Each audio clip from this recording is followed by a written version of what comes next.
They say everything happens for a reason, but I suspect everything happens for a Reese's. Like this commercial break. Did you need 15 seconds away from music or 15 seconds to eat a Reese's? Perhaps it's true. Everything happens for a Reese's. This podcast is brought to you by Colgate Total. We take oral health as seriously as you take sports. That's why Colgate Total Active Prevention uses advanced technology to help prevent oral health problems like cavities and gingivitis before they start. It's clinically proven to provide 24-hour antibacterial protection with twice daily brushing after 4 weeks of use. So get a winning routine and prevent oral health problems before they start. Shop Colgate Total Active Prevention at a retailer near you. The Emmy Award-winning HBO original series Hard Knocks Training Camp brings viewers into the preseason with unparalleled access to the reigning Super Bowl champion Seattle Seahawks. Go behind the scenes with Sam Darnold, Jackson Smith and Jigba, and the legendary Dark Side defense as they prepare to make another run at the NFL title. See how the best in the world take the hype and pressure head-on. Your football fix starts here with the personalities and challenges that define a championship team. Bonds will be built. Bloopers will be captured. Hard Knocks Training Camp with the Seattle Seahawks premieres Tuesday, August 4th at 9 p.m. on HBO Max. Rock is soulful as, I couldn't make it as a wise man. I really gotta take a shit. I think I just found my new voice singing. It's just uncalled for. The late 90s or early 2000s where it was like, oi, I go to the prayer. Like, you know, that there's like that like weird like punk rock or like. That's like my favorite TikTok. Jimmy Butler had the emo hair. I don't even know any of the songs. I just remember we would sing like this. The fuck are we doing? Just sing regular, man. Ladies and gentlemen, boys and girls, welcome back to New Heights. Hey, baby. Presented by Wave Sports and Entertainment and brought to you. We're your hosts. I'm Travis Kelce. This is my big brother, Jason Kelce, out of Cleveland Heights, Ohio. Shout out to Northeast Ohio, baby. University of Cincinnati Bearcats. You know what I'm saying? Always repping. Subscribe on YouTube and wherever you get your podcast, and follow the show on social media at New Heights Show with 1S.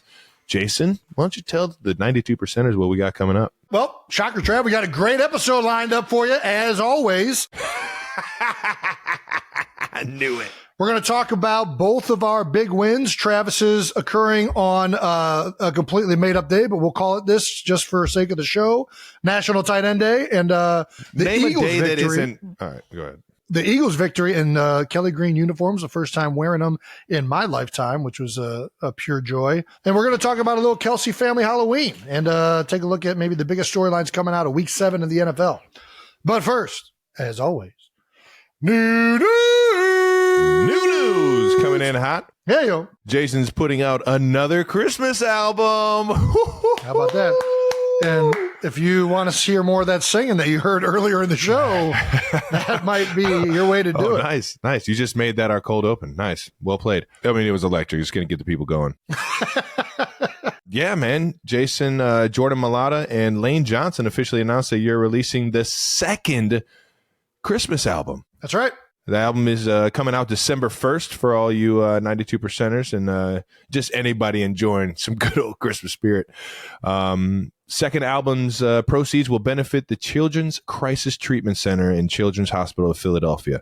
There's going to be some more charities we had in there, but those are the two that we're for sure partnering with. Having some fun and making a difference, man. Travis, you know that we're doing this because you're actually on the album. Oh, shit. Yeah. I am. And yeah, we had a fun song. That song was actually pretty sweet, man. I enjoyed doing it. The guys, the team came out and hung out with me in Kansas City for a few hours, and we knocked it out. And yeah, I think that they made me sound extremely better. It's pretty remarkable what they can do. Not saying it was good by any means. I'm just saying they made it sound extremely better than what I felt like I left that studio thinking. I was like, that's not, they're going to not use this at all. I don't know. This is going to be terrible. Yeah, they're going to replace me on this thing. Yeah. Nick Kroll, the guy who kind of does all the audio and everything for us, he is a musician. I mean, it's insane how much he can doctor it up and make anybody pretty much sound good. Thank God. Well, thank you, Nick. So, yeah, we're excited about it. Obviously, a lot of work went into it. Got a lot of musicians involved with it this year. Got more songs. It's a much bigger album than it was last year. We got some other added things that we're doing around the holidays too, with some videos online. So we're pretty excited about Christmas time this year with the Philadelphia Eagles. Awesome, man. Well, I can't wait to hear the whole album. I know what our song sounds like, but I'm pumped to see the rest of them, man. Just go straight to the Jordan Mailata songs and exactly. It's a special individual right there.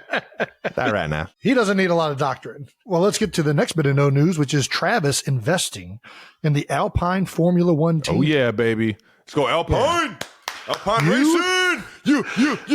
You, Pat Mahomes, and Rory McIlroy. There's a lot. There's a bunch of people. It's not just us three. You three and many more are part of a group that's invested in Alpine F1 racing. How did this happen? I mean, have you always been a big Formula One fan? I have not. And it's starting to make its way to the U.S. And I actually went to the first one down in Miami 2 years ago. Yeah, I believe it was 2 years ago. And had so much fucking fun that I have been itching at the bit to get to another one.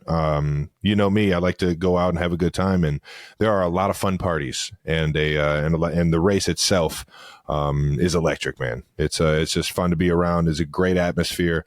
And I feel like I've always wanted to get into like sports, like in terms of ownership, in terms of just having a piece of, owning a team. Always, had Cleveland sports teams on my mind when I thought about that kind of stuff, like the Guardians or the Cavs, or even kind of looked into maybe the Columbus Crew somewhere in the MLS world around Ohio, and even down in Cincinnati with Cincinnati FC. But there's just been nothing that really made sense altogether. And finally an opportunity came up, and we knew the right people. And now I'm excited, man. It's fun.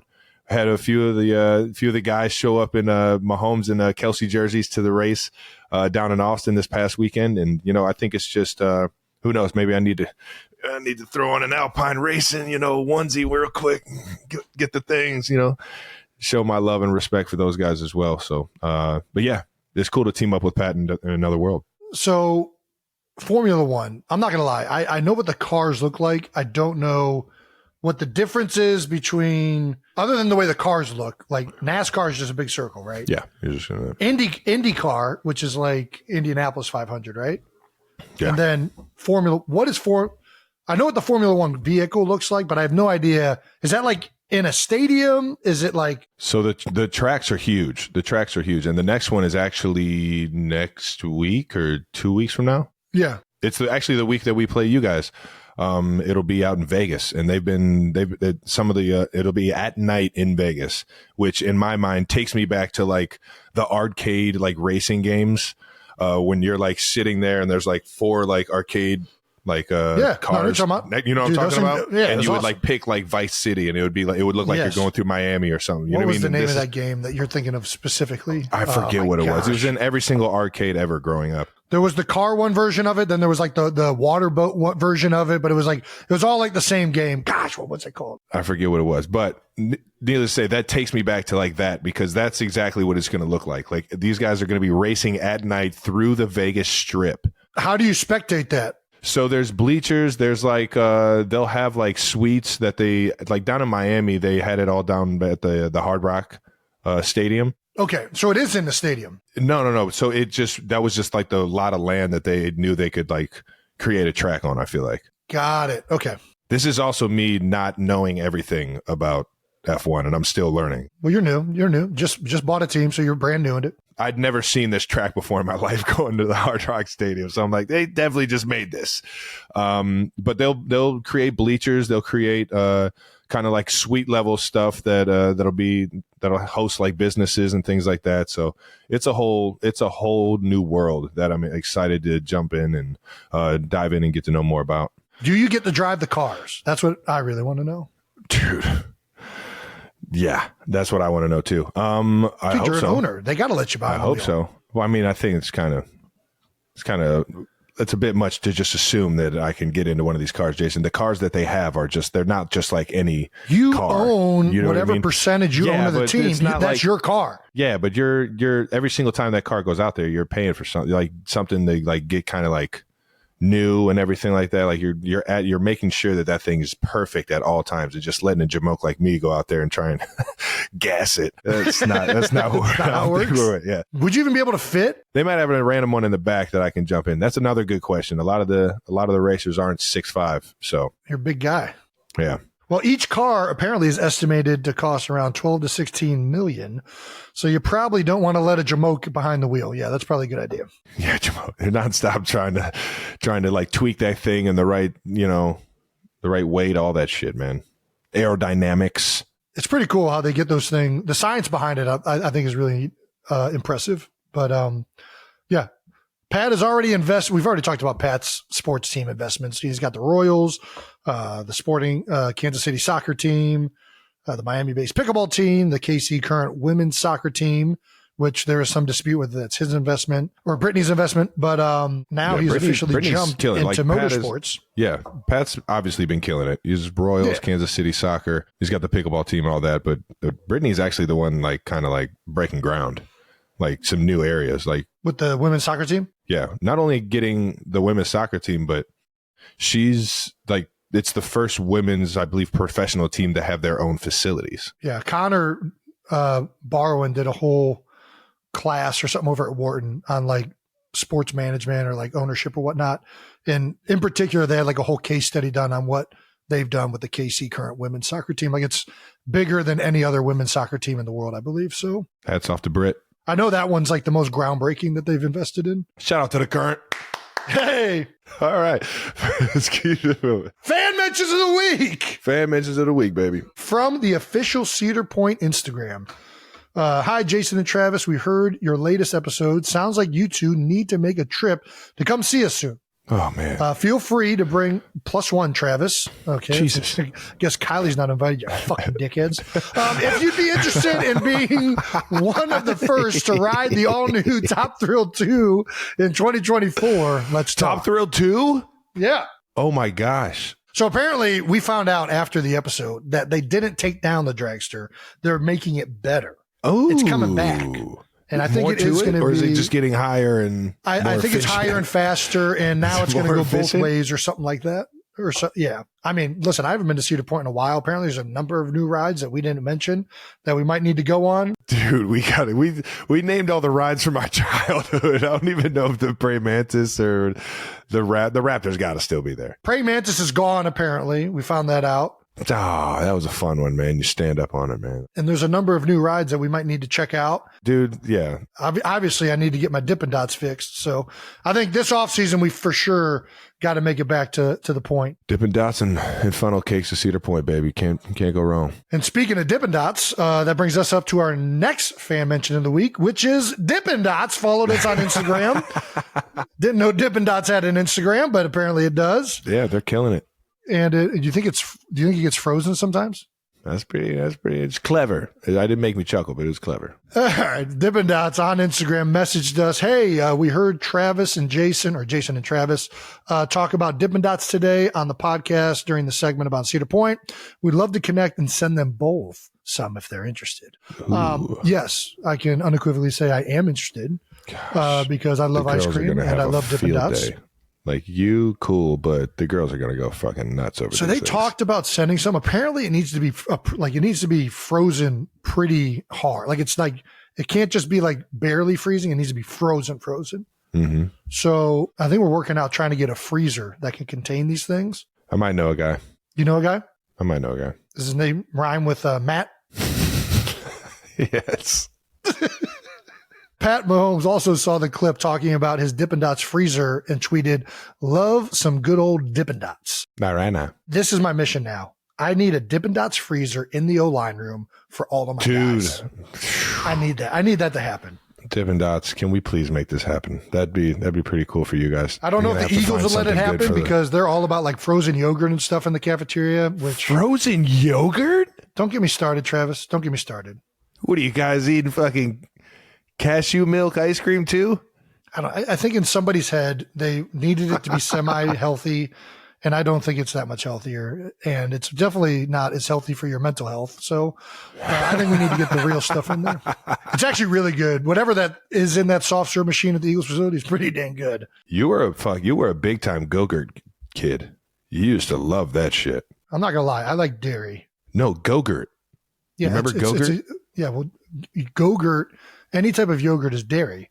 I like Go-Gurt. I like yogurt. I like cheese. I like milk, and I damn sure like ice cream. So I'm in on all the above. I need a Go-Gurt right now. Dude, there's no way they still make those. Go-Gurt was awesome because there's no spoon needed. You just need to just rip off the top, boom, instant yogurt. What was your favorite Dippin' Dots flavor? Cookies and cream. See, I like the banana Oreo, flavor. the Oreo, my bad. No, you're right. It's cookies and cream, I think. Okay. Well, that one, the Oreo cookie and cream, whatever it is. I like the banana split flavor. I that's always been my favorite Dippin' Dots, but I'll eat any of them. Hopefully we can get that done. That'd be awesome. Yeah, that'd be pretty sweet. I speak for the entire Eagles O-line that we'd take lots of photos and put them on Instagram with our Dippin' Dots. See what the tight end room in KC wants, man. See what we can get for the tight end in KC, man. Lastly, we got a mention from none other than our own Heights Schools Foundation. Oh, yeah, baby. This was cool. Travis and I both attended Cleveland Heights High School in Cleveland, Ohio. We are both members of the Cleveland Heights High School Hall of Fame. And this past week, the new inductees were in, and one of them gave a speech. We got mentioned at by the Heights School Foundation. 101-year-old Dr. Howard Tucker is the Guinness World Record holder for the oldest working doctor in the world. He is a Cleveland Heights High School Hall of Fame induction, and he had a speech that entertained everybody. Shout out to T. Kelce and Taylor Swift. Dude, shout out to Dr. Tuck, man. What a guy, man. This is pretty cool. It took me 83 years, while it took Travis Kelce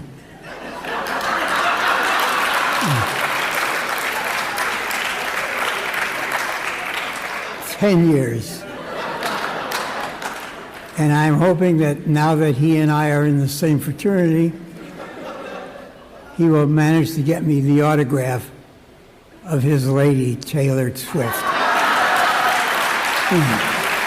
Dude, it was that's so cool, man. How about that? Remember, dude, I just think that first of all, being in the Heights High Hall of Fame was one of the coolest things that I've ever, because if you know this, when you're going to Heights in the I don't know if they still have it. I should go back and see if they still have it. But in the main hallway, we called it the blue carpet area. Yeah. On the blue carpet, they had the entire registry, I would call it. It's probably like one of those old school Bibles. It was enormous. It was almost like a Rolodex of everybody that was in the High School Hall of Fame, and kind of like a little story on what they did when they went to Heights, what they do at Heights, and kind of what they do after Heights. And yeah, I would skip class and read that kind of stuff, and it was the most fascinating thing that I could ever read, man. I always wanted to be in that, so it was cool to see Dr. Howard Tucker as excited about getting into the Heights Hall of Fame as I was, knowing that when I got in, it was simply based off of Jason winning the Super Bowl. Did we get in after that or after your Super Bowl?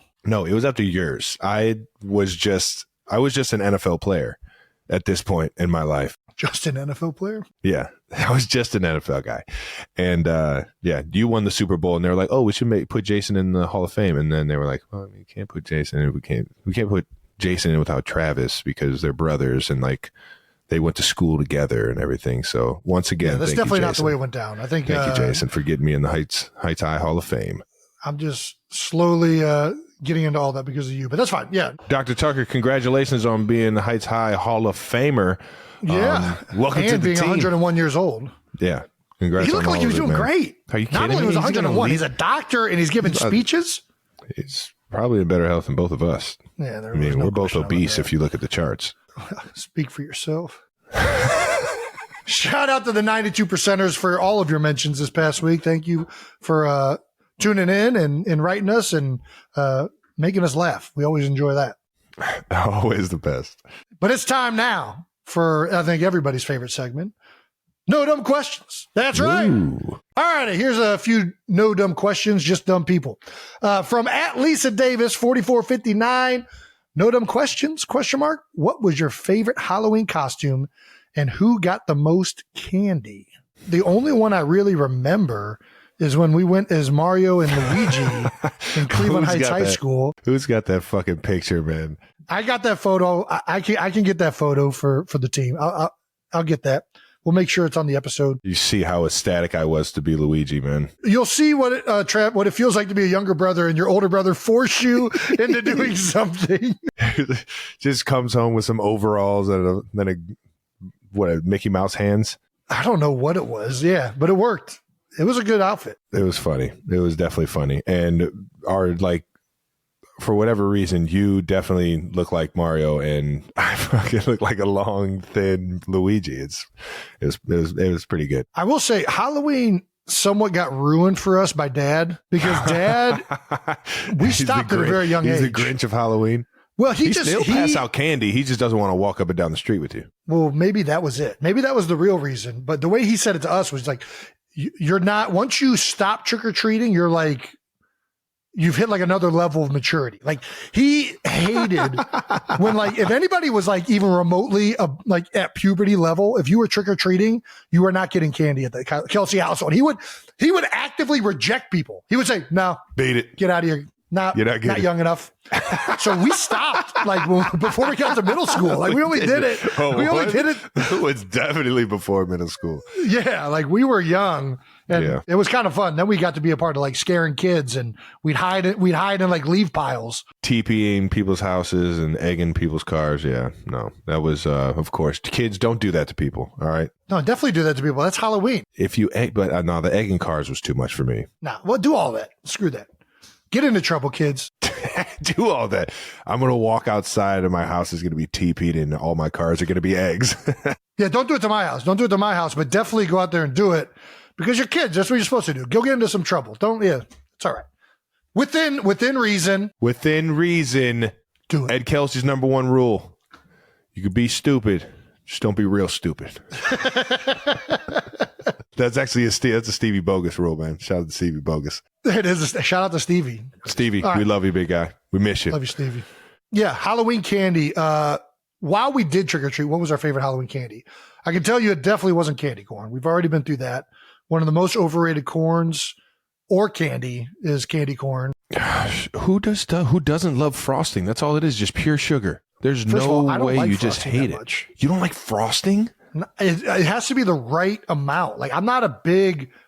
I will actively take frosting off. It's got to be like if it's not the right like this much, right? Like this much frosting. I don't know. It depends on how thick the cake is. That's what's in a fucking candy corn. It depends on how thick the cake is. That much frosting.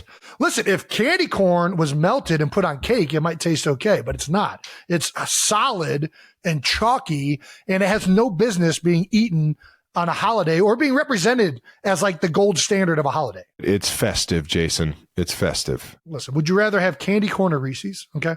I'm not putting it over Reese's. Reese's well, that's what we're talking about. You're talking what about are the best Pieces. Halloween candies? Let's just stop talking about candy corn. What are the best Halloween candies? What were you always excited about when you got in your Starburst? Always excited about Starburst. Always excited about. I was a Milky Way anything kid. Chocolate. Yeah, Snickers, Twix. Kit Kat. I'm a big Kit Kat guy. Love Kit Kat. Kit Kats got a little overrated till they made the white chocolate ones, and that kind of switched it up and like got me back on the Kit Kat train. I like Kit Kat original more than white chocolate, but ooh, Nerds. Nerds are always bangers. Those are so good. God damn, I could go for some Nerds right now. How upset were you when you got to because Cleveland Heights had like a lot of former hippies. And some people that were very health conscious. Still thriving hippies. Are you kidding me? I guess I want the hippie always. Nobody, you don't get off that train. Either way, Cleveland Heights had, there were some houses that would like give you an apple. Do you remember that? Fuck no. And I remember just being fucking I wasn't furious. putting an apple in my friggin' trick-or-treat bag. There's no way. As soon as I got that apple, I was walking away and throwing it at the house. At the house? So hopefully get some candy.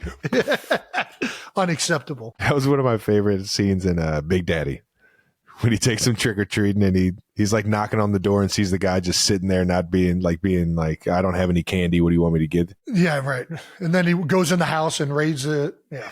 He starts just handing the guy like handing the kid like staplers and just CDs and wherever he has in his hand. I thought it was like cereal or something like that. It was something like that. There was some regular household items in it too, though. Yeah. Is there a bigger like litmus test for whether you're a good person than the people that aren't home? So they just leave a big tub of candy out front with the sign that says only take one. That's getting rated. I did that not too long ago. That's getting fucking word. I'm not, dude. I always just took one, dude. Yeah, you're a good kid. What? Unsupervised? I'm taking the whole fucking thing. Are you kidding me? What about all the other kids after you? What about all the kids after you, Travis? Snooze, you lose, man. Got to be quicker. You got to be quicker, man. There's candy all over the place. There's no shortage of candy around here, all right? Like, just because you say choose one so you can get to the next kid, it's like that. If you let me put my hand in your candy bag in your house, I wasn't just taking one. I was fucking, it wasn't even like it was how much candy can I get? Like that. Please was take one. So this is where you're kind of like you would look at it from like a legality standpoint. When it said, please take one, you automatically, instead of one piece of candy, is like one handful. Yeah. I'm like, in my mind, I'm like, yo, that was always the ultimate goal, was to see how much candy I could get. Yeah. That's the game of Halloween. Yeah. If you're not supervising me, that's I'm like just cheating. Gonna that's like taking steroids. You can't take, you know. No. You got to abide by the rules. No. That's just flanking. That's all this is. That's just flanking. Catch them while they're not at the front porch. Do you guys get trick-or-treaters? Unfortunately, we don't get trick-or-treaters. 100%, dude. My street right now is absolutely lit every single year.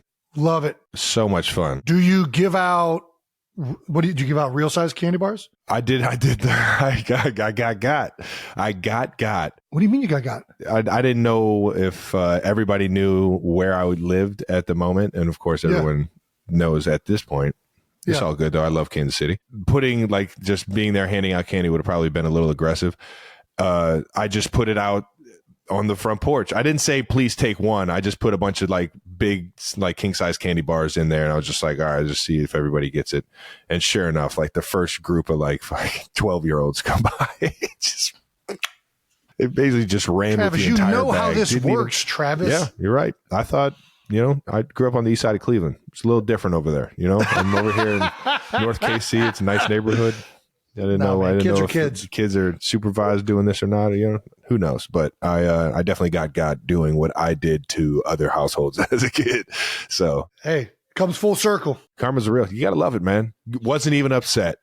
I just screamed at them as they were running away. Get back here! Next, no. Hold on. You gotta answer this. Are you handing out candy? We don't have sidewalks, so we don't have trick-or-treaters, unfortunately. What a fucking... So what are you doing? You taking the girls over by dad's? Either that or we go to... last couple years, I think Kylie's taking the girls over to her parents' house.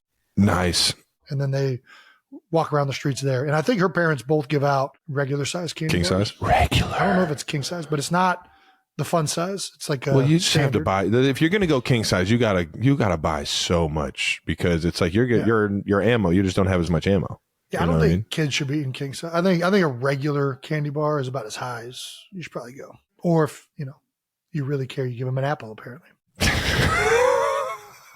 All right, let's move on to our next no dumb question from @MRob10. I can't understand, no matter how my dad or husband explain it, what is the flag for pass interference for?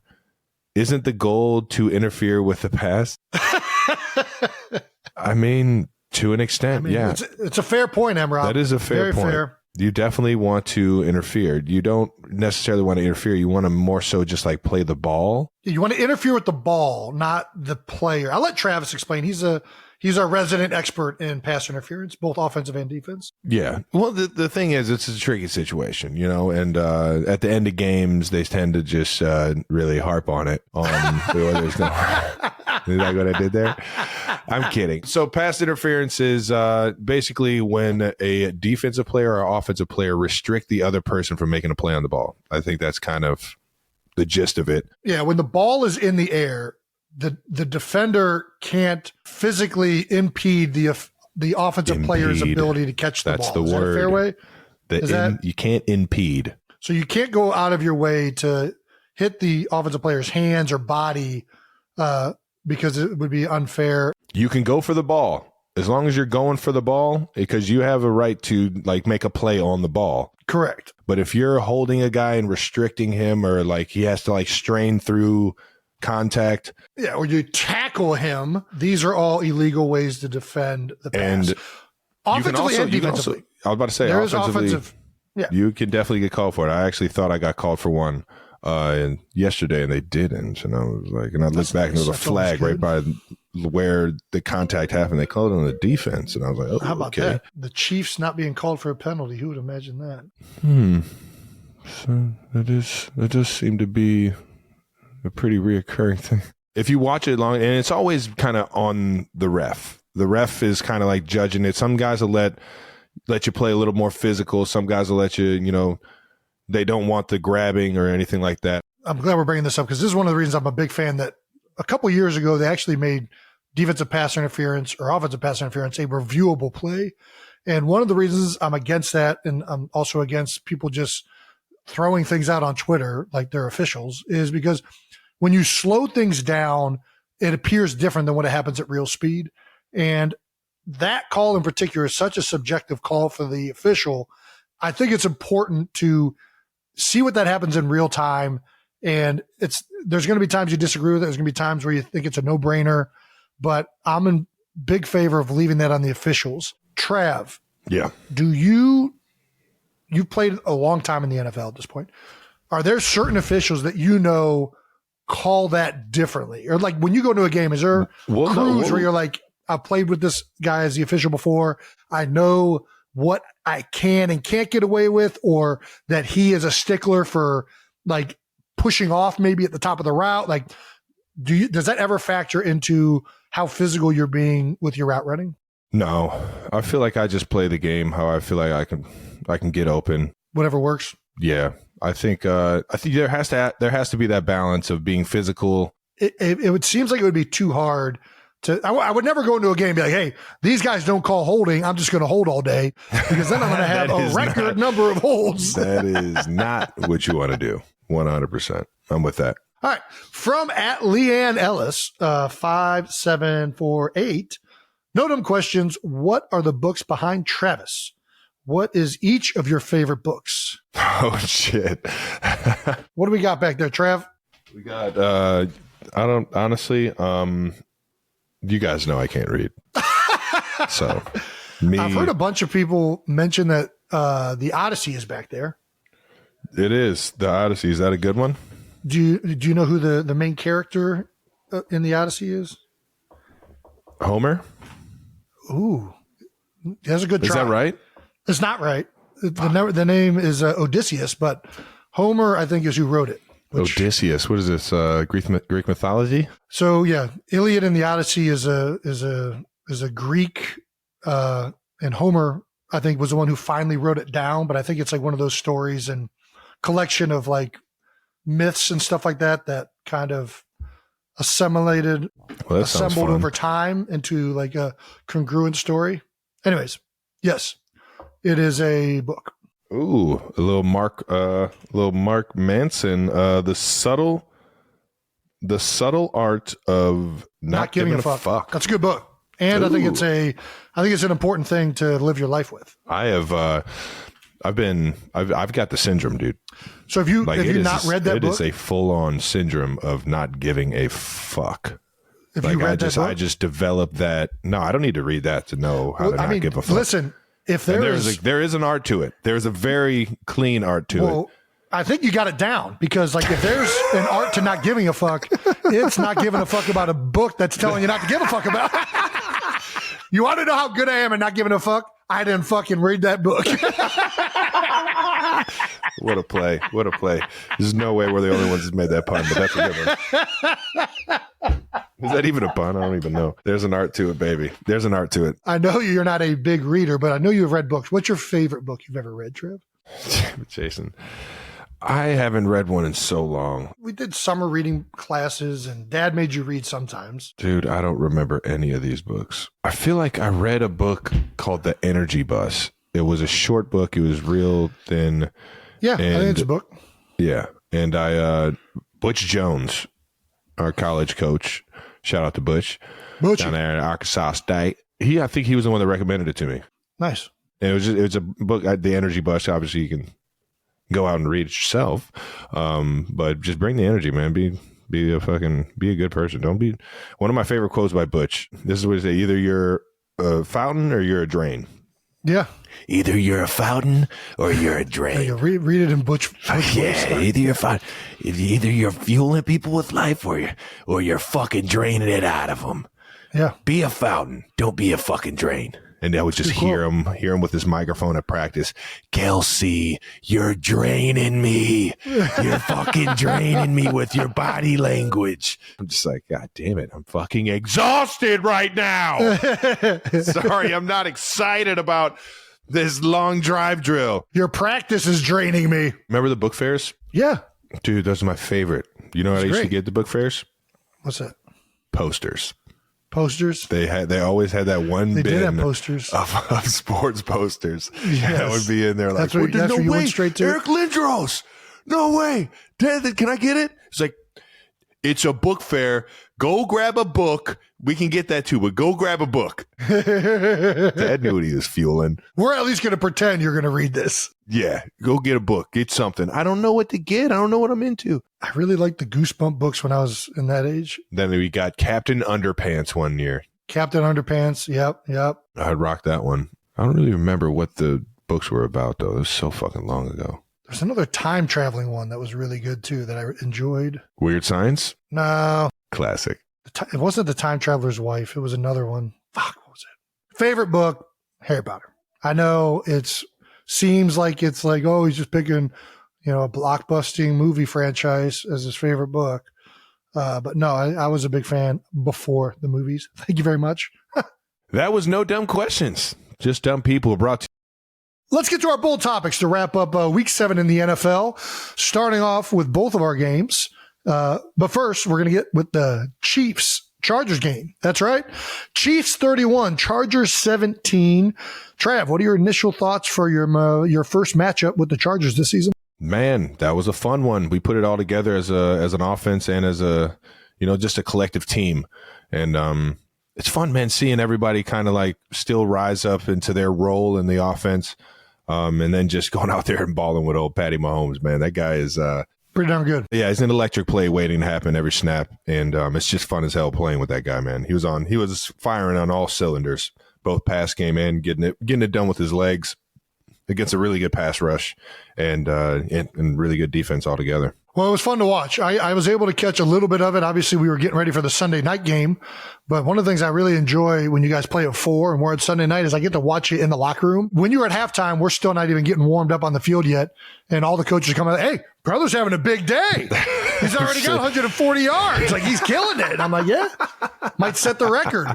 Yeah, we were all watching and keeping track of it. So it's always fun whenever those two time frames take place. But of course, Sunday was National Tight End Day, if you want to call it that. Big day, baby. You guys got your 6th straight win. Do you think you made the most of this very not real holiday? It is 100% real holiday, Jason. No, it's not. It's not a real holiday. How is it not a real holiday? Because it's not, Travis. What is a real holiday? Every day is made up. No. Every day is not made up. There are days that are universally acknowledged as being holidays. So it just has to be universal. We just got to get the world in on it. Or America, or like America's in on it. No, it's not. America's in on the NFL, and the NFL's in on it. So let's take a poll. Ooh, 92%ers. Let's take a poll. Let's take it to the poll. Don't fucking disappoint me. Don't you disappoint. Let me point this out. We're going to do this right now. I was going to wait till later in the day. I was going to wait till later in the episode. We're going to get to it right now. You know what other days people are petitioning that October 22nd is? You know how many people submit these patents? October 22nd is also, besides National Tight End Day, if we're going down this rabbit hole, October 22nd is also National Nut Day. Okay. Ooh, National Nut Day. Yeah. It's also I was going fucking nuts. Yeah. On Wait till this Sunday. one. How about that? How about this? It's also International Caps Lock Day. It's International Caps Lock Day. How I was running was all caps. That's how I was playing. Caps Lock. Caps Isn't that what it's called? locked. Yeah. I was caps gotcha. locked in. I was locked the fuck in. Oh. And I was going nuts. October 22nd is also National Anna Day. It celebrates people that are named Anna. No, that's birthday. You can't do that. Where does this entire nonsense stop, Travis? Nobody's getting behind either of those three. Everybody's getting behind National Tight Ends Day. October 22nd, as if National Anna Day wasn't enough, it's National Diego Day. Oh, Diego's a fun name. And there's a lot of Annas. There's not a lot of Diegos that I know, at least. National Lauren Day, National Make a Dogs Day. Make a Dogs Day? Yeah, National Make a Dogs Day. Yeah, we don't need a day for that. You can just make a Dog's Day. National Mother-in-Law Day. Which honestly, I should really celebrate that day because we'd be lost without you, Lise. National Scar Appreciation Day. National Tight Ends Day. Oh, that's what we're also on. I'm over it. Fucking... You don't get to just make days. Can we make a National Center Day? No, I don't. Can we just make a national? Nope. Just make a National Jason's Day. There's got to be a Jason's Day. If there's a National Center's Day attempted to be made, I will boycott. You will boycott it? I will boycott it. I will boycott National Center's Day. I guarantee it. The only day that we need to get behind is National New Heights Day. You're just National New Heights Day will take place on February 30th. That's right, motherfuckers. So leap years? Leap years at midnight only. When you're caught in between, that's when National New Heights Day is. You're in between the dimensions? Yeah. Where are we in? Is this February or is this March still? I don't know. Well, you're here first, folks. We got a day. I'm out on the National. You're out you're out on National Tight Ends Day. I'm out on National Tight Ends Day. All that up to say you're out on National New Heights Day. Oh, I'm making a joke. There's no February 30th does not exist. Oh, man. But National Tight End Day. All right, whatever. As a tight end and representing all the tight ends in the tight end world, I respectively want to just say fuck you. It was National Tight Ends Day and all the tight ends were fucking balling. All right, look at the stats. They were balling. It was a fucking tight end day. So, it was, hey. And it was McCole Hardman's day in Kansas City because he was finally back on the squad, getting back on track to the game and getting out. You guys had a fun little handshake before the game? Oh, yeah. No, we've been doing that for a long, long time. That's my guy, man. I don't know how he got out of New York, man, but we got him back in KC. And sure enough, he showed just how great of a player he is. As I'm pretty sure the first return he had a few like fair catches, but the actual first return he had was like a 50-yard return late in the game, and just catapulted us into scoring that drive and then going up 2 scores, 14 points, then sealing the deal late in the game. I mean, it's Mecole Hardman, man. One of the fastest guys in the league. Back with the Chiefs, baby. How about that? Well, not only is McCole back, but the offense is back. Last week on the show, you talked about Nagy challenging you guys to stop talking and playing well.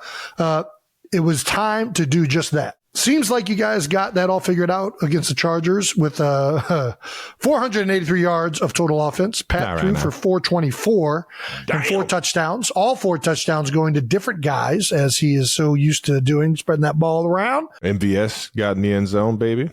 Rashee Rice. T-Rav and Pacheco, obviously, there at the end. T-Rav, baby. Kansas City's most wanted. 321 of those passing yards and 3 touchdowns came in the first half alone. Damn. You guys are balling in that first half. There ain't no doubt about that.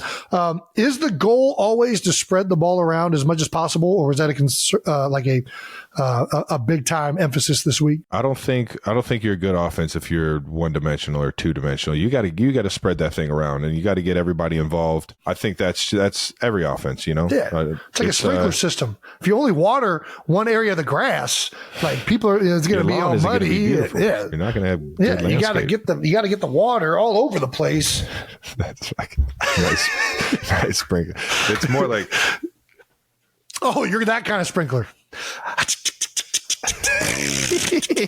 That's a good sound. That was a banger. Yeah, no, I think you got to spread the ball around. Obviously, there's going to be games where it doesn't always work like that. You just got to find a way to put up points and get downfield. But and it's just that much more fun, man. You get everybody involved. Everybody gets a piece of the pie. Everybody's in the zone. It's just that much more fun of a game. And certainly Sunday in Kansas City, that was a blast. Seeing everybody getting a piece of it. Well, you guys spread it around, but if there's one person who was hogging it a little bit, it was the Big Yeti himself. Had another monster game. You want to see the fucking He finished with 12 receptions for 179 yards. Damn. And a touchdown.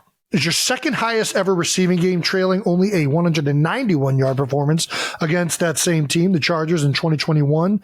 What is it about the Chargers that leads to Big Yeti sightings? I just think it's irony that all of this keeps happening against the Chargers. Fair enough. It's just opportunity, and then being able to just make plays. I think we had a good feel for the Chargers defense this time, and sure enough, Coach Reed was dialing them things up. Yeah, baby. And yeah, it always fires me up when you leave the huddle knowing that you're about to get a bullet from Pat Mahomes right over the middle of the field. This is coming right to me. Oh yeah, they're in cover 3. Let's go. I just think it's irony, and I got all the respect for guys like Derwin James, Kendricks, both the Bosa and Khalil Mack. They have guys over there that are Pro Bowl caliber all stars.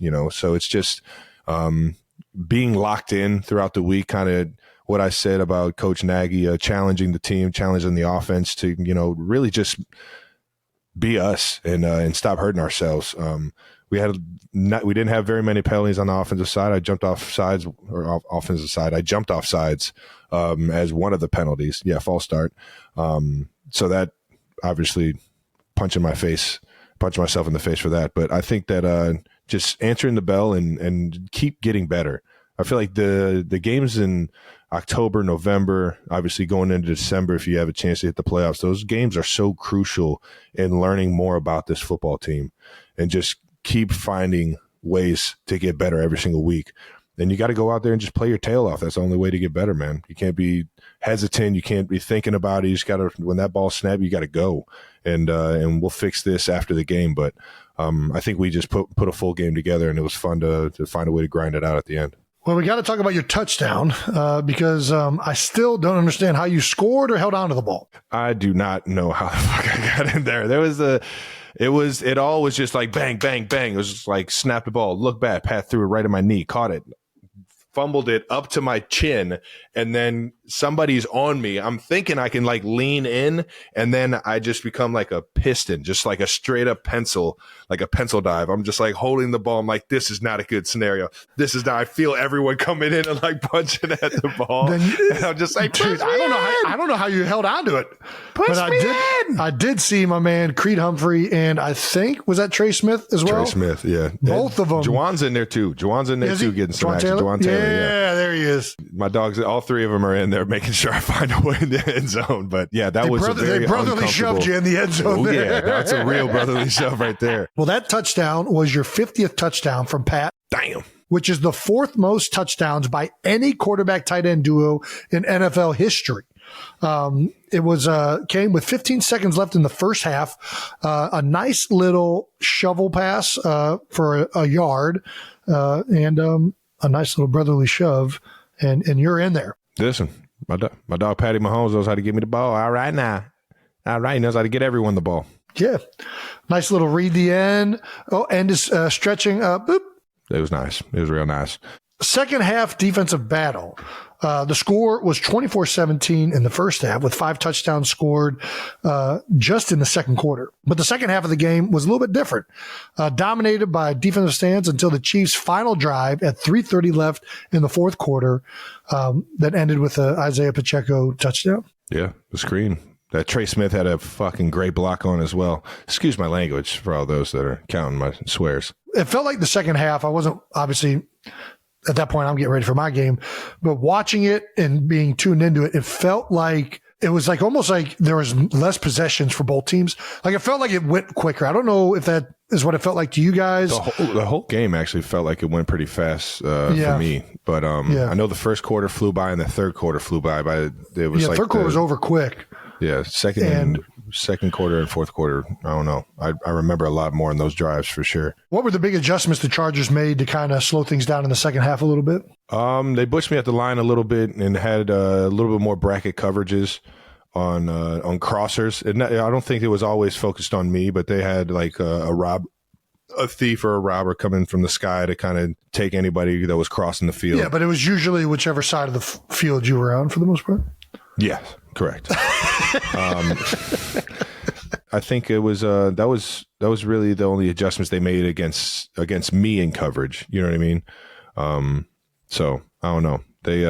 They tightened up. I think the biggest thing for us was getting that run game going in the second half, and we couldn't get it going fully. You know, we had a few decent runs here and there on first down, some good gainers that set us up for second and medium or second and short, but I think that's the memo going into next week is we got to be able to run the ball better, even when they know we're running the ball and we're kind of running out the clock or at least taking our time getting down the field. Well, the Chiefs defense continued some dominating performances, and it got even better there in the second half against the Chargers with a shutout. Not right now. In the second half and finished with 5 sacks and 2 interceptions. Did Chris Jones get a sack? That's a good question. Did he keep his sack streak alive? That's a good question. I think he got in there. I'm not sure. Intern Brandon, can we get Intern Brandon? A yes or a no? Brandon? Yeah or nay? Maybe in a little bit. If he didn't, I know who had a great game. Was his first game back was Charles Menahu. Ooh, there we go. My dog was balling. He had not only I think he had 2 sacks, had a few QB pressures and a swatted pass that ended up getting deflected into L'Jarius Sneed's hand. So that was a big time turnover for us in the red zone, and just seeing him back out on the field, enjoying what he does best. And that's just wreak havoc as a defensive lineman. It was great to see him out there having some fun with his new team.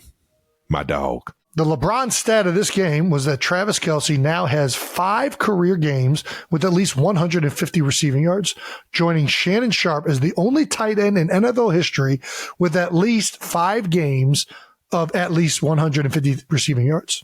Yeah, I mean, that LeBron stat would have been LeBron's the only one. You know what I mean? Yeah, like that's. So I don't think that's a LeBron stat. This is where you're at in the rankings of a collective. But shout out to Unc.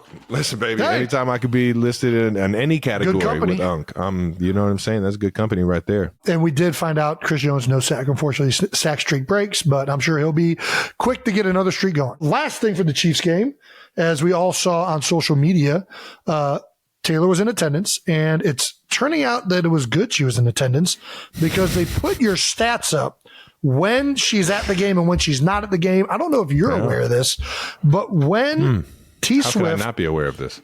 is at the game, you are averaging 99 yards. And when you are left with only your friends and remaining family there, you are at 46.5 yards a game. As it says in the edit or whatever it is, left to his own devices. Well put. It's hard for me to wrap my head around that sentence, but yeah. Not only is social media noticing it, but it appears that Big Red is noticing it because he weighed in.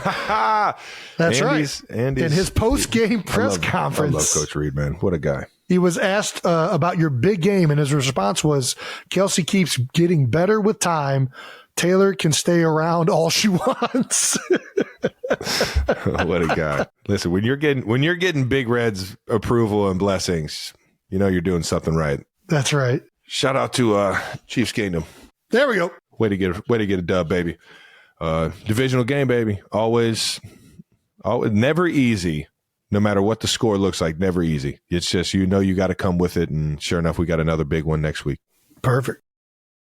Eagles 31, Dolphins 17 on Sunday Night Football. God, you guys were out there in the Kelly Greens looking fucking clean. Yeah, baby. That shit, you guys, why the heck did you guys ever stop wearing those things? Those things look sweet. Well, I think Jeffrey Lurie bought the team and he wanted to make his own thing, maybe. I don't know. I don't know what happened with Kelly Green going to Midnight Green. I personally love the Midnight Green. There's nothing wrong with some good Midnight Green. But I also love the Kelly Green. I like both of them. And it was the an honor. The silvery gray that they got going to that Kelly Green, man. That's a nice fucking. It was dope. It was cool. Nice touch. Not going to lie. It's a real nice touch. I've always wanted to wear the jerseys, and I missed out on it. The last year they wore them was the year before I got to the Eagles.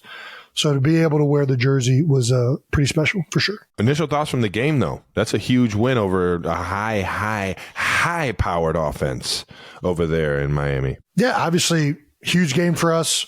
Coming off of the Jets game, wanted to bounce back and get back in the win category. And we knew we were in for a tough game. Obviously, dude, the Dolphins offense has been unbelievable this season. They almost broke a record that has been around as long as the NFL has. In terms of scoring the most amount of points in a game, the speed they have on offense. Can I just say, every time I think I'm used to how fast Tyreek Hill is, I'm not used to it. I mean, it's insane. Like it, dude. There's nothing TV like does not do it justice. Like, you see it on the field, and you're like, bro, like it, how is he that quick? Bro, it's insane. Imagine running a route, and you're just in your route, and all of a sudden you feel this fume, like a car just flying at the speed of light, just flies past you. Like, what the fuck was that? Whoa! Like you feel like when you're on the field, you feel how fast he is, man, and it's mind blowing. It's absolutely mind blowing, man. You know, we knew offensively we were going to have to come with our A game. We knew the firepower that they have as an offense in Miami, but our defense, man, they showed up big time. Yeah, that's huge, man. Got big play Slayback, man.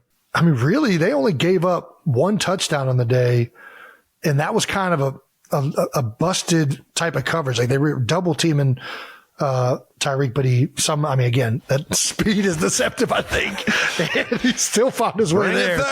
It's insane, bro. And then we obviously had the interception for a touchdown that happened off Jalen was getting hit while he was throwing it. But the defense was so dominant all game long. So really fired up to see that performance from them against, at that point, the best offense in the NFL. Good team ball right there, man. You guys complimented it, man. And then, for us, still got to clean up the turnovers, but it felt like we were playing really, really good football, and we were playing as a unit really, really well. I don't know, I just felt like everything was kind of clicking, and it helps when you have A.J. Brown and Jalen Hurts. There's no question about it. So, yeah, felt good. Well, before we get to all the stats and all the teammates having an unbelievable game, shout out to tight end you and Dallas Goedert. You actually pulled up to the game in style. It's pretty cool. Dude.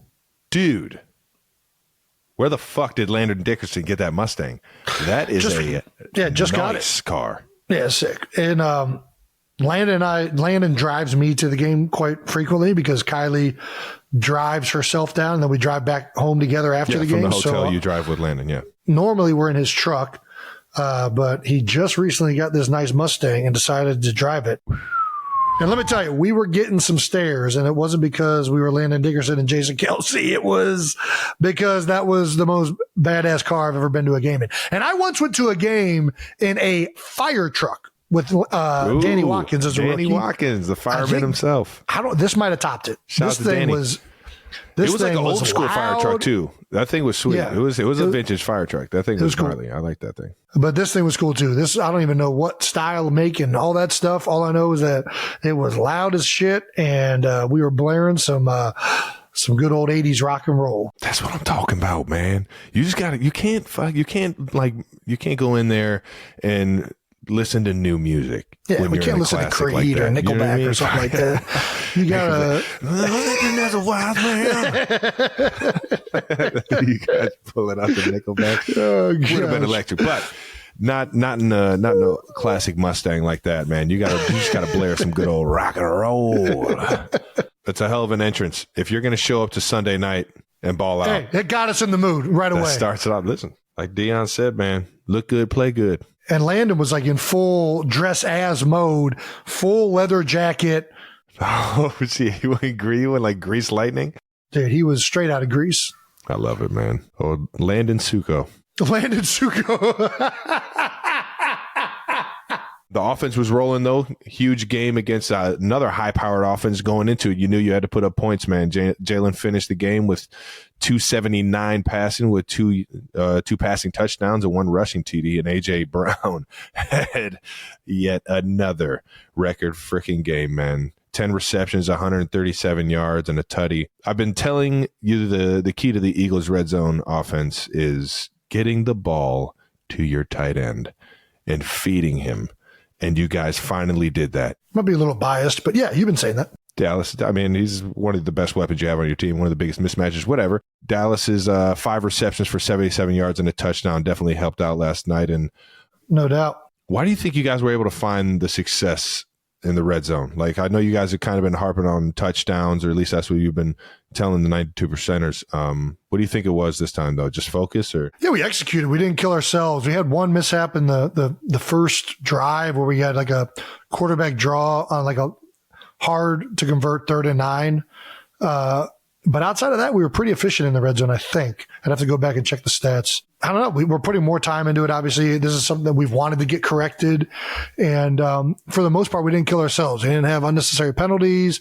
We didn't have, drop passes. We didn't have sacks that we took. So I think when you're kind of not killing yourselves, a lot of the times the issues get corrected. Yeah, I can see it. And you found out you had a really good tight end. The brotherly shove dominates again. Yeah. You went 4 for 4 on the brotherly shove. It's crazy you guys are running that 4 times in a game. I mean, we've run it more than that. I mean, it's the most unstoppable play in football, the way you guys do it. An offsides penalty was incorrectly called again on Landon and the brotherly shove. It's you every single time, dude. I know. I'm destroying Landon's rating right now because he's getting unnecessary penalties on him. Listen, I don't know what to do. I need to get in a 4-point stance for the play so I can get as low as possible. I think that the goal we're going to try and do is go up to the referees before the games and just remind them, like, hey, in these situations, I'm going to have 2 hands on the ground. There's been a lot of people online that have been saying, hey, can you wear like different color, like wear pink colored gloves or put something on your hands? And listen, as we've talked about on this show, I don't want refs looking at my hands. Like, I'm not wearing any auxiliary colors to let these dudes know what's happening with my hands on defenders. So that's not going to happen. But we will, I'm going to do my best to just remind them, just a friendly reminder, hey, if you see another hand on the left side of that ball, that's because it's my left hand. It's not Landon Dickerson's hand. So, but you're still offsides, Jason. Huh? You're still offsides. Who? You. I'm not offsides. Your hand is offsides. No, it's not. I'm the center. I'm allowed in the neutral zone. How do you think I hold the ball, Travis? You're a cheater. That's all I hear is you're a cheater. Yeah, well, maybe you should wear pink gloves then so the refs know. Yeah, my holding calls go through the roof. Not a fucking chance. The biggest brotherly shove was in the 4th quarter, 4th and 1 on your own 26. That's a ballsy move there by Sirianni and the gang. The Eagles looked like you guys were going to punt it at first and then took a timeout and ended up just putting the ball in Jason's hands. And always a fun one. Were you surprised by that one? I'm never surprised when we call it on a 1-yard situation because it's such an efficient play for us. But that one was one where I was like, out in the field when I knew it was short, I was like, man, do we sneak this? Or our defense has been playing really good. Do we punt it and, kind of hope that they hold these guys off? I'm assuming Sirianni heard the boos. Maybe. Because Philly knows how good this play is. Apparently there were boos. I didn't hear the boos. All I know is the punt team came on. I'm like, you know what? I get it. I think that's fair. And about immediately when we got to the sideline, he's like, no, screw this. What am I thinking? Get back out there. We're doing this. And I'm like, all right. You know what? That's fine. What is it like at the bottom of those piles? It's what you expect, right? Yeah. I mean, there's a lot of people weighing on you. You're getting squished and you're just waiting. A lot of it is just like, and then slowly people start to get up and you're always the last one up because you're at the bottom of it. And I'm nonstop, and I'm pretty sure everybody in the family or everybody that knows you is all in on this exact same mindset. As we were talking to intern Brandon before this. When there's a QB sneak, I'm nonstop like trying to like find you. I'm just like, where is he? Where is he? Is he at the bottom? Is he at the bottom? Is he at the bottom? And it fucking blows my mind when you just pop out of the side, standing up and like kind of running out. And I'm like, how the fuck is he? How is he standing after a QB sneak? And everybody's like initial reaction just to dive right at your feet. It is the most mind blowing thing I've ever seen. It's like magic when you pop out the other side, like standing up. Yeah, typically if I'm still standing, that's not good.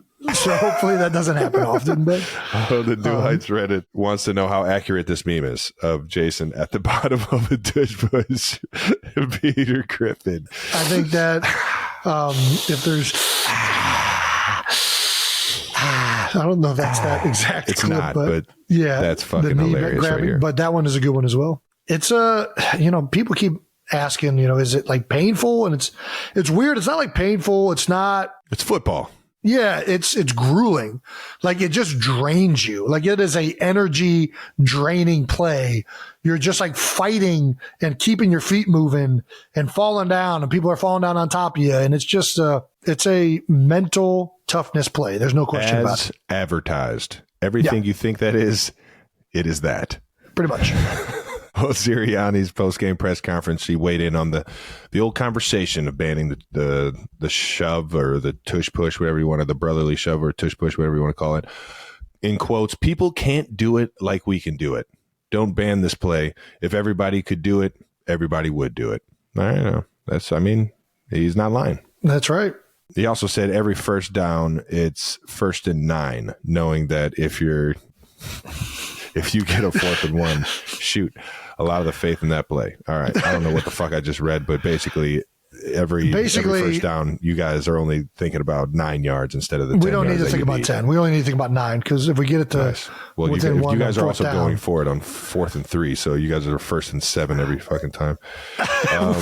We didn't do the quarterback sneak at 4th and 3. We just went for it on 4th down in that like part of the get field, and AJ had a big catch. Damn.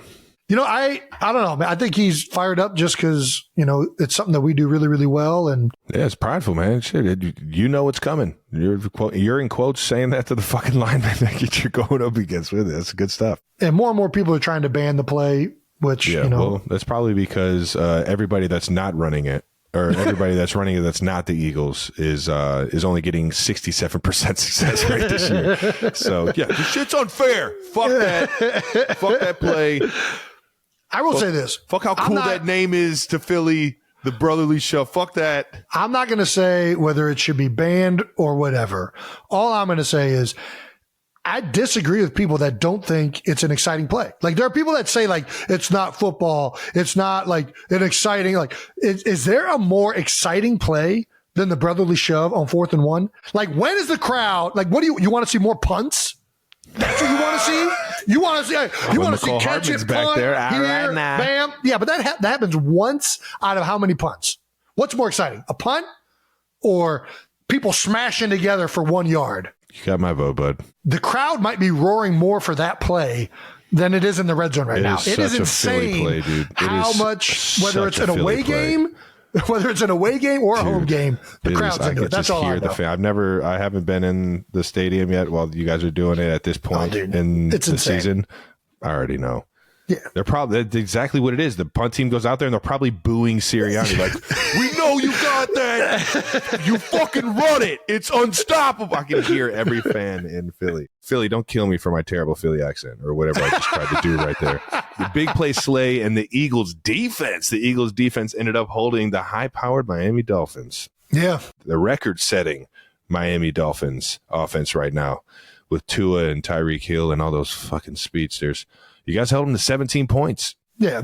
And listen, in fairness to them, they're down some guys right now. They have some injuries going on.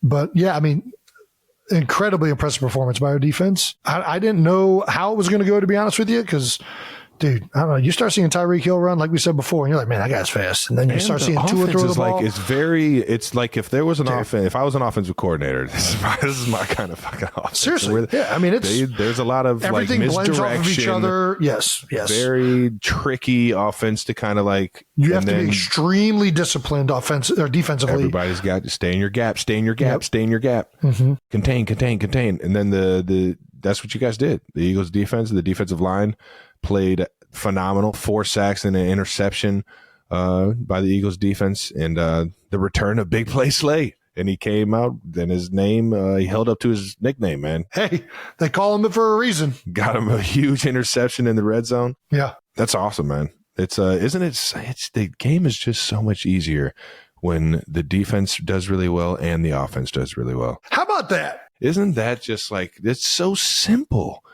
if they just mesh together like that, but it's any given fucking Sunday. So I mean, if your defense is playing well and you're not turning the ball over, it's usually a pretty good recipe. Yeah, you're going to have a good shot. You think? Where do you think this ranks in terms of the best defenses you've played with? They played a hell of a game the other night, and to date they've played pretty good, minus maybe a couple games, but they've been at times just dominant. And it's tough to. I mean, I've seen some really, really good defenses, defensive players. I'm not a huge fan of like comparing, different years to different teams, but they're all different, man. They'll bring their own challenges. I know this one. These guys are damn good. The front 5, 4, whatever package we're in, the defensive line is dominant. They're big, they're strong, they're fast, they're athletic. The linebackers all play well within the system, and the DBs. I know we just added another one, as we'll talk about here in a second. But got a lot of good players, and they're coached really well, and that's led to what is turning into one of the best defenses I've ever seen. So nice. Hopefully that keeps happening. The LeBron stat of the game for the Eagles versus Dolphins is with their win over the Dolphins, the Eagles now have an 11-game win streak against animal teams. That is fucking good. See, that's a LeBron stat. I don't even know what kind of that's a LeBron stat. That's a fucking LeBron stat all day. 100%. That's great shit right there. That's good shit. Animalytics is what we're going to call that. We lost to the Jets, not an analytic team. Nope, not an animal. We lost to the Chiefs, not an analytic team. Yep. There's just the only time you play teams with animals, you win. So yeah, well, call us the zookeeper. Ooh, nice. All right now. Trade news.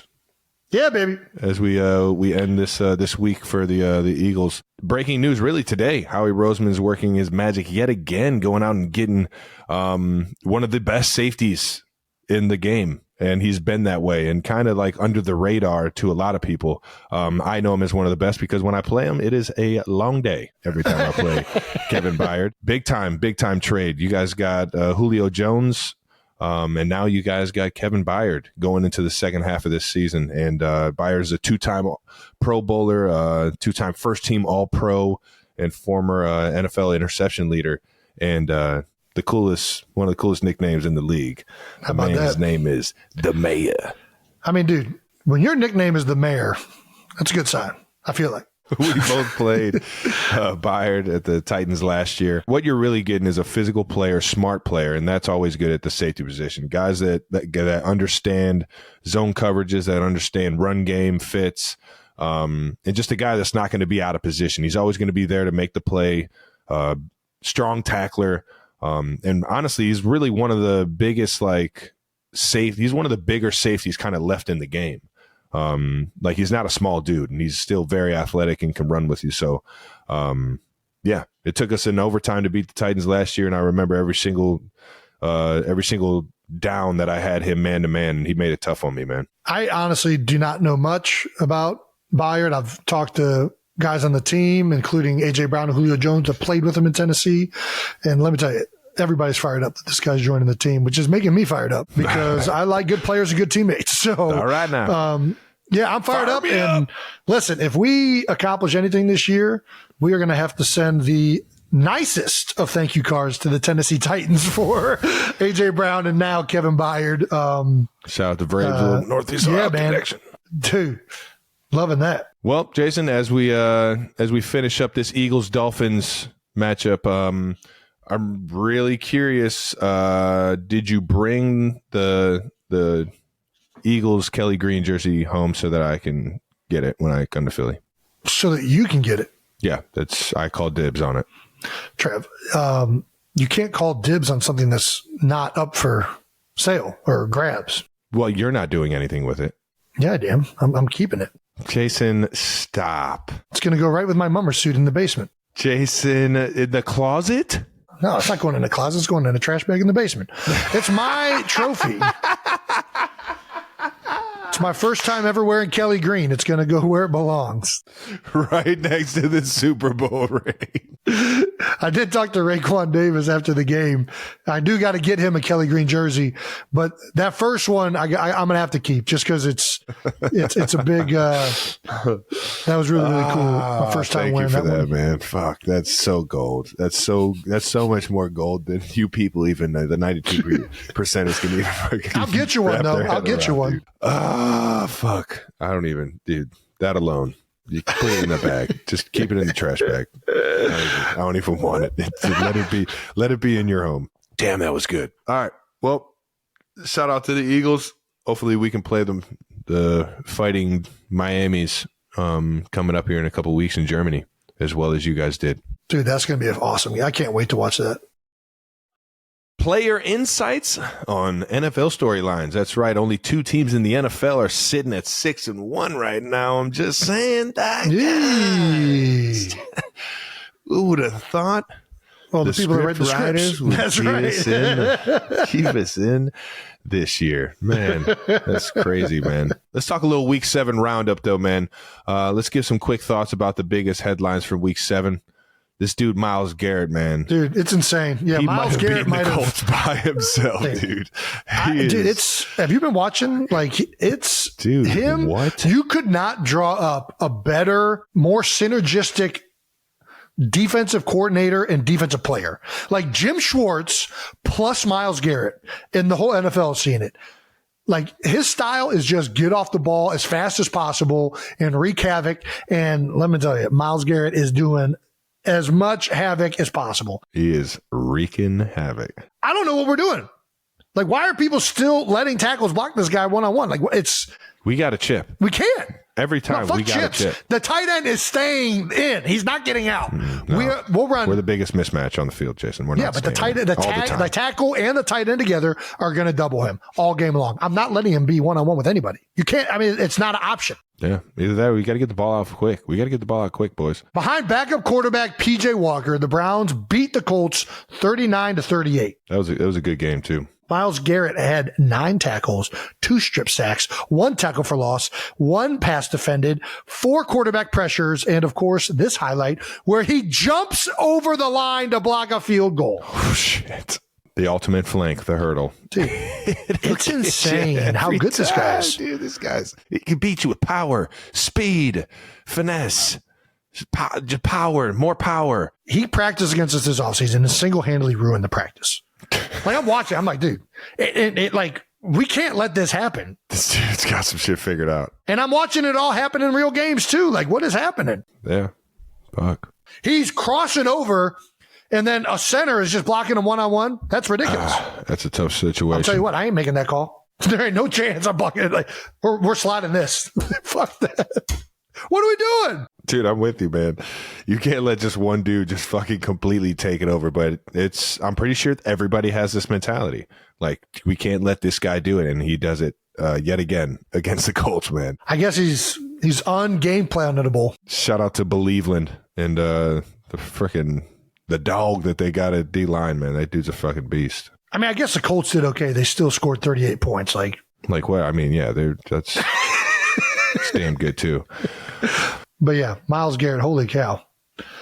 He's having a hell of a start to the season. Yeah. We already went over the National Tight Ends Day. Jason. Yeah, it's my favorite day of the year. The holiday we all know and love was celebrated all across the league with tight ends having massive days. I mean, you can't deny that it was a tight end day. I mean, there's no question about that. Mike Gesicki sealed the game against the Bills with a 1-yard TD. Gesicki had proceeded said to he would do his stop infamous gritty. which is really the skedaddle.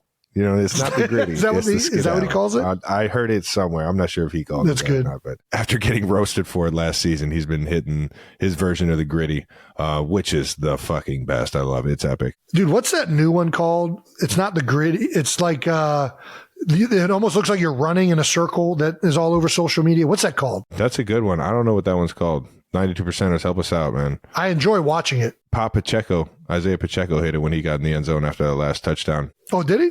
Yeah, he hit that thing. But let's get back to some tight ends here. Back to the tight ends. Mark Andrews, 4 catches, 63 yards, 2 tutties, 38-6 blowout victory over the Lions, which was definitely not on my bingo card right there. I did not expect them to just go in there and absolutely walk the Lions, man. The Lions have been on fire lately. Yeah, the Lions have been fantastic all season long. But shout out to Lamar Jackson. It was Lamar Jackson's first half was pretty damn impressive. I didn't get to see the second half, but shout out to the Ravens defense too. The Lions offense has been putting up points. It seems like on everybody, holding them to 6, dude. Big time plays. This was Mark Andrews' 9th career game with at least 2 tutties, though.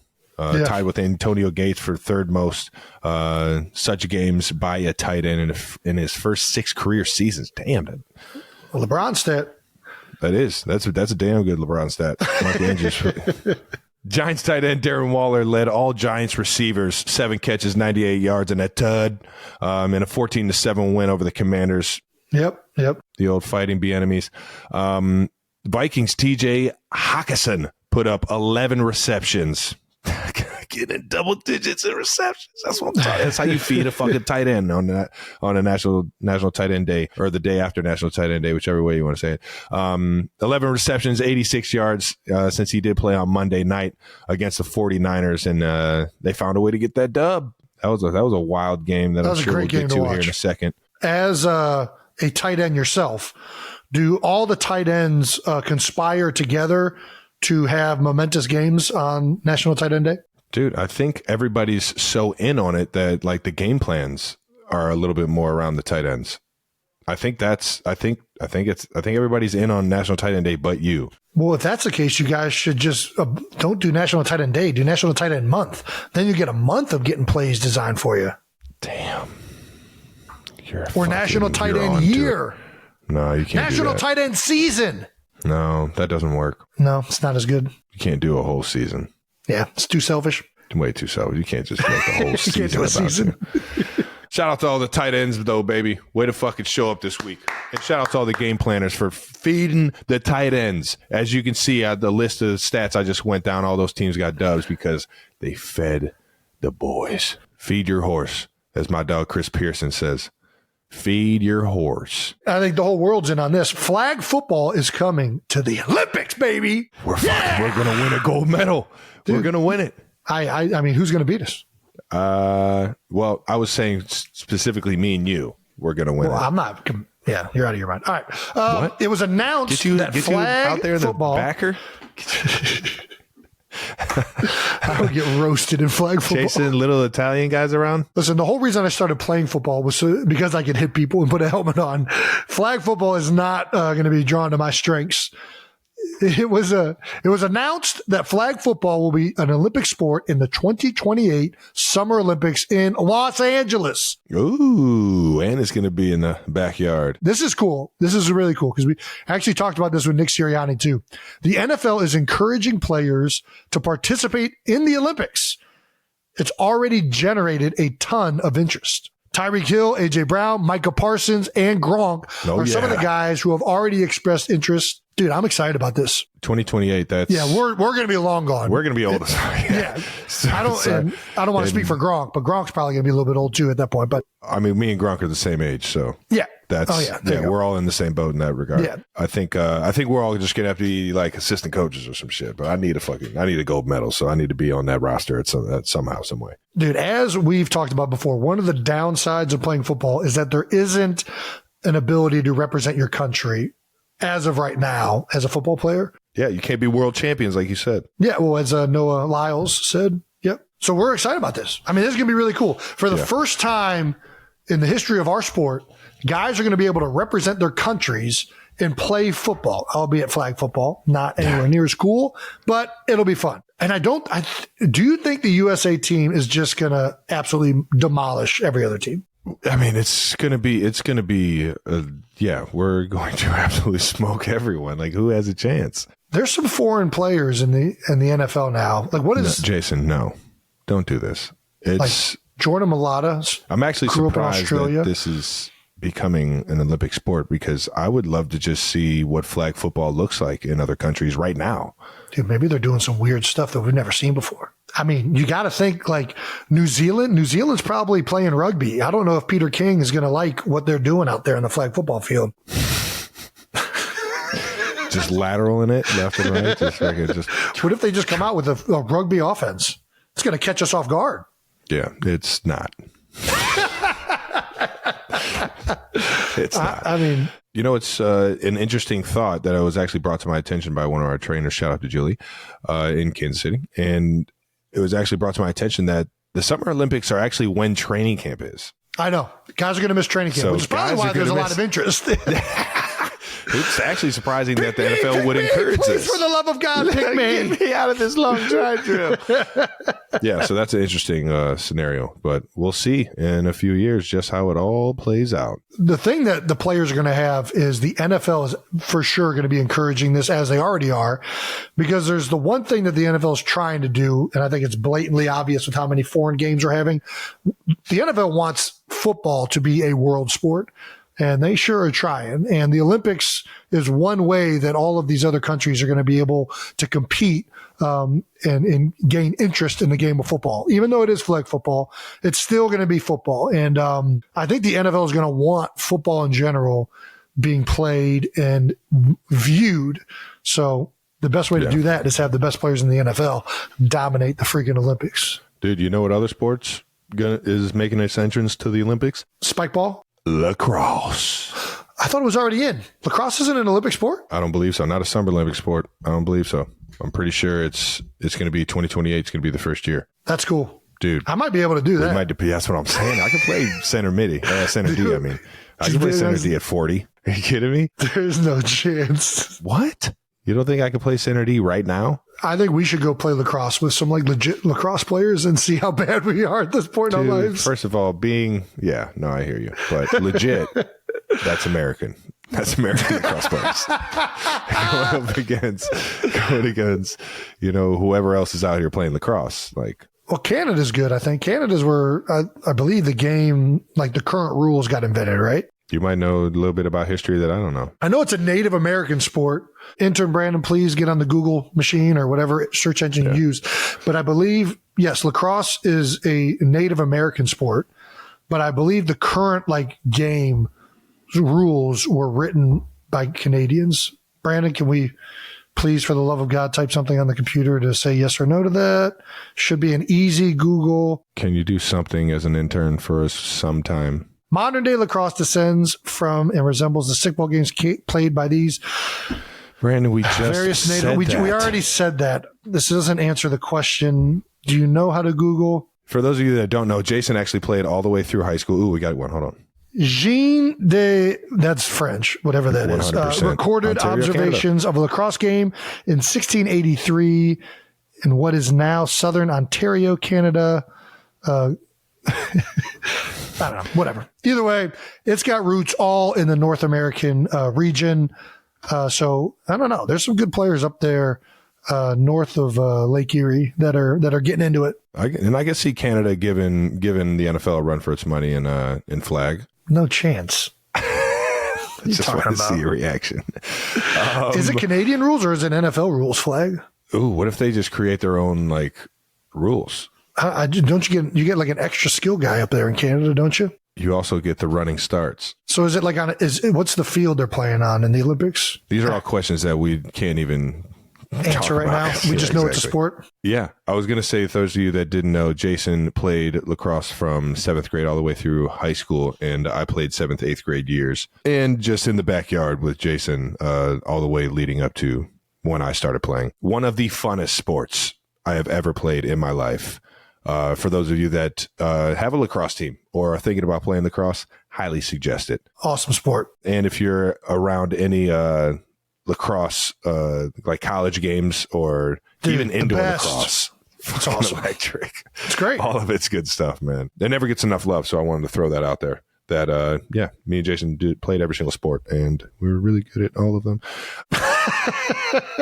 Moving on, baby. All right, let's get to our stamp of the week. Yeah, for those of you that don't know what a stamp is, we always give a shout out to whoever's taking their game to new heights week by week. And this week, I'm going to highlight a very familiar name, a guy that is taking the wide receiver position to new heights, and that's A.J. Brown. A.J. Brown had his fifth consecutive game reaching 125 receiving yards, tied with Hall of Famer Calvin Johnson, Megatron. This dude is getting into Megatron conversation, dude. So he's tied Megatron and Pat Studstill. Hopefully I said that name right, from 1966. Jesus. As the longest streak in NFL history. So he's got one more game of over 125 yards receiving, and he is the record holder. Had 10 receptions for 137 yards this past week and a touchdown in a huge Sunday night football game. And because he looked fucking sweet in those Kelly Green jerseys, you got my stamp of the week, AJ. Hey. Congrats on taking your game to new heights. You Go ahead and get that took record, my teammate as the guy that I was going to do my stamp of the week on, but that's fine. I hope that next Sunday is National Receivers Day, because I would love for A.J. Brown to break this record. Start it up. Just say it, dude. Say it right now that it is, and then it will be a national day. What's next Sunday? Tell them you declare it. From henceforth, I declare October 29th as National Receivers Day. Just go National A.J. Brown National Day. A.J. Brown Day. And it's done. And it'll be on Google next week. So perfect. All right. Who's your stamp? If you're picking A.J. Brown, I got to go with Kirk Cousins. Ooh. Hopefully everybody was watching the game Monday night, right after the Phillies game. Obviously, not in the best of moods as a Philadelphian, but I turned Monday Night Football on to watch Kirk Cousins take on the 49ers. Kirk, I mean, his nickname is a mocking nickname. He's known as Primetime Kirk, not for good, but it's for, his onslaught of poor performances in primetime football games. It is. It's a dig. And dude, I'm happy for the guy. He balled out. Yeah, he was. Dude, he's fucking balling. He's balling all year. He's been balling all year. So arguably, on paper and in real life, the 49ers defense is damn good across the board. And Kirk went out there and threw for 378 yards, 2 touchdowns, in a Vikings 22-17 win against the 49ers. It was an impressive game. And let me tell you, they were getting pressure on him. Javon Hargrave, Armstead, Bosa. It was the score and those stats that Kirk put up were hard fought and impressive. Some of the things he snuck out of, I don't know how he did. Yeah, and he's doing it without Jefferson, which is mind-blowing. One of the best receivers in the freaking game. Addison stepped up big time, was an honorable mention for Stamp of the Week. Shout out to Addison. But, it was a Kirk Cousins show, man, and he was finding ways. And he got my guy TJ Hawkinson the ball right now. Not only was it the Kirk Cousins show, it was the primetime Kirk Cousins show. He might be officially changing the meaning of his own nickname that was designed to mock him. I think that that's really cool, and I've always liked Kirk, so congratulations, Kirk, on balling out. Against his former coach, too. Shanahan with them over in Washington. Put 2 and 2 together, yeah. Yeah, man. This was a big game for Kirk. And shout out to Kirk, man. Leaving the game with the chain swinging. Dude, big chain guy. Big chain guy. Sports Center top 10 chain in his post game as he was running off the field. I'm just like, damn, that boy Kirk got chains on chains on chains. I don't know if he has a top 10 play from that game, but it was a good game. All right, now. Either way, exciting game. Took down, maybe the hottest team of football right now in the 49ers, who have looked darn near unbeatable, if we're all being honest. So shout out to you, Kirk. Yeah, take your first New Heights Stamp of the Week, Bubba. All righty, that's it. We're done, officially. Show's done. We're wrapping it up. Do whatever you guys want to do from here on out, because we're done. Make sure you're subscribed on YouTube to the New Heights channel so you know when new episodes come out. And make sure you check out our bonus video that will drop this Friday We'll talk about our week 8 games, whatever else the interns decide to drum up, and probably get to some pretty cool highlights. I think we're showing footage and stuff in that video, so you might want to check it out. Listen and subscribe wherever you get your podcasts. Once again, New Heights is presented by Wave Sports and Entertainment. And this follow the show on all social media at New Heights Show with 1S for fun clips throughout the week. And thanks to our production and crew again. Hey! For always making us look so much better than we are. Love you guys. And maybe intern Brandon gets us a little bit quicker info on these Google searches. But maybe. Other than that, you're the best, Brand. 92%ers. Thank you for always tuning in. Until next time, peace. What's your go-to karaoke? My go-to is Dan Band, Total Eclipse of the Heart. And I need you now tonight. I fucking need you more than ever. And if you're lonely, hold me tight. 'Cause we'll be holding on forever. And we'll only be making it right. And we'll never be wrong. Together we can take it to the end of the line. Your love is like a shadow only on the time. I don't know what to do. I'm always in the dark. Jesus.